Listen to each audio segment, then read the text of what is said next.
Well, welcome everybody. Here we are on our 12th day. 12th day here in Virgo de Negral behind us. We're actually in Agrela, which is another little village just outside this one. We've had a strange walk today, haven't we? It has been a strange walk. It was we left Lugo, of course, and we made our way through the newer suburbs of Lugo down to the Roman bridge that was built in the 1st century. It has been restored various times. Its foundations are absolutely original, and its shape has been kept faithful to the Roman original. Indeed, it used to be a motor bridge until about 2 decades ago. And it's just been made now a pedestrian one and has been restored to walk across the top, absolutely in the Roman tradition. So it's, again, just a wonderful piece of history in Lugo to complement the walls that we talked about yesterday. Mm. And so after we'd crossed that and taken photos, which you'll see come up now, it was just basically following a road the whole way here, which was really strange. I thought we would sort of have a bit, like it was be a bit more rugged or a bit more primitive, like the name. But Yes, it just seemed to, we just basically walked the road all the way here. Walked the road and went through quite a few villages, so it wasn't that it was remote or anything like that. I think that was one of our fears when we looked at this part of the Camino, just thinking, wow, we're going to get out of Lugo and making that way down to Melide, going to be very isolated. But no, not isolated at all, not in any way intimidating. The terrain was quite flat, maybe it was a bit of a climb at one point.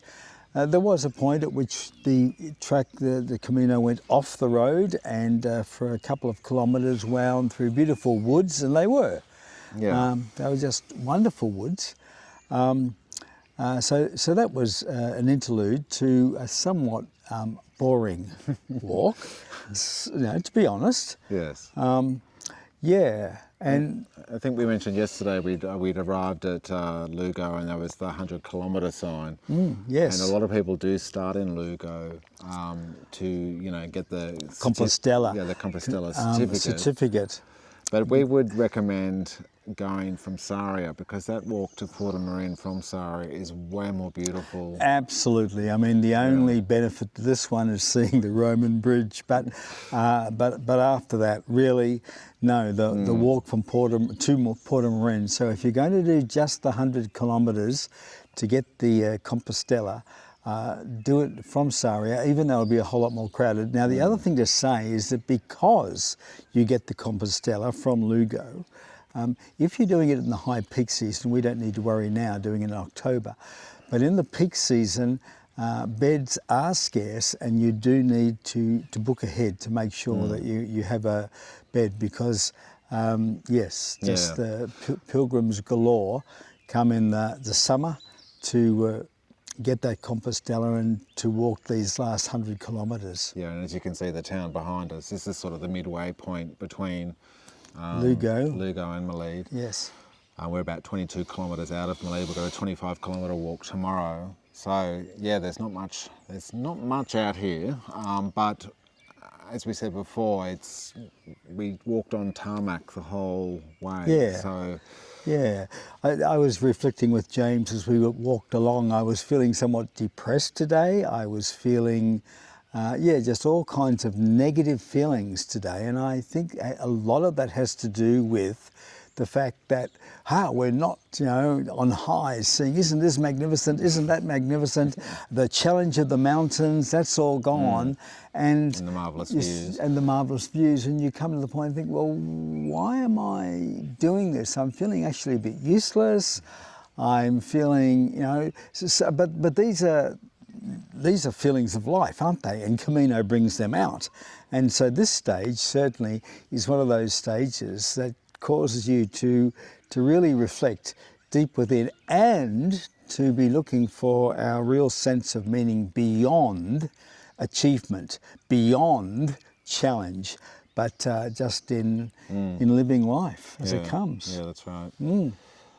Yeah, it's the thing with today too. I think we're still at about 500 meters, so we're still elevated quite high. So it's actually quite chilly. Oh, it was, and very yes. overcast as well. So we sort of had to battle that today. Even just sitting here, we're on cold stone, and it's feeling a little chilly. So, and it's the end of October. Yeah, it's starting to feel cold. But it's no surprise that it's rain here, is it? We've had plenty of rain walking through Malede numerous times. Yes, yes, yes. And it's predicted for tomorrow, but we'll wait and see. But to see again, we predicted rain today, and it really didn't eventuate. On that detour off the road that I mentioned, where we took that meandering path, it was raining then, but we're under the canopy of the trees at that point, and out in the fields you could see the rain, but we were just wonderfully sheltered from it by the canopy of trees. So yeah, that was quite wonderful. Yeah. So that's really all we've got to report for today, isn't it? I think that it is. Oh, no, there is one other thing. There are two things. Sorry. In terms of, I knew there was something else, just my mind.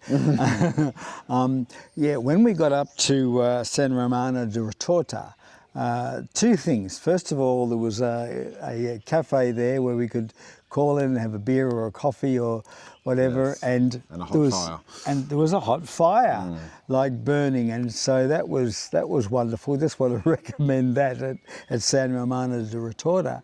But the other thing there also is a replica of a Roman milestone. I don't think that they put them every mile along there. And this was route number 19 actually. And it was at a convergence of two particular Roman roads. So this replica is there, that is in the museum down in Astorga, the original. But yeah, it's quite a tall milestone or marker along the way, dedicated to Caesar, with Roman writing on it and whatever else. So there's just a little interesting thing along the way, but not sufficient to walk it. to make the choice to walk from Lugo. Yeah. No, I think the Sarria de Portamarina is probably one of the most beautiful walks of the Camino. Just the farmland and just that scenery coming into Portamarina in the valley with the big river and yes, so forth. Which incidentally is sourced from here, that flows down to Portamarina. From Lugo down to Portamarina. Yeah. So we are a little bit off track right now. Yes. But we will leave it at that. Indeed, and we tomorrow make our way into Malede, and so we will have a report about the remaining track here. Yes, we could be surprised. Who knows? We might be surprised. And after that, we hit Malede, and from then on, we are back on the French way. Yes, that's right. Yeah. On our way to Santiago, not too long now. Yes, there's a certain sadness about that too. Perhaps that's part of the depression. You recognise, wow, it's coming to an end, because you get into a real rhythm and a rhythm and a routine that the body really responds to, doesn't it? Yeah, it does. Yeah. Yeah. We'll see you tomorrow. Thanks for watching. God bless.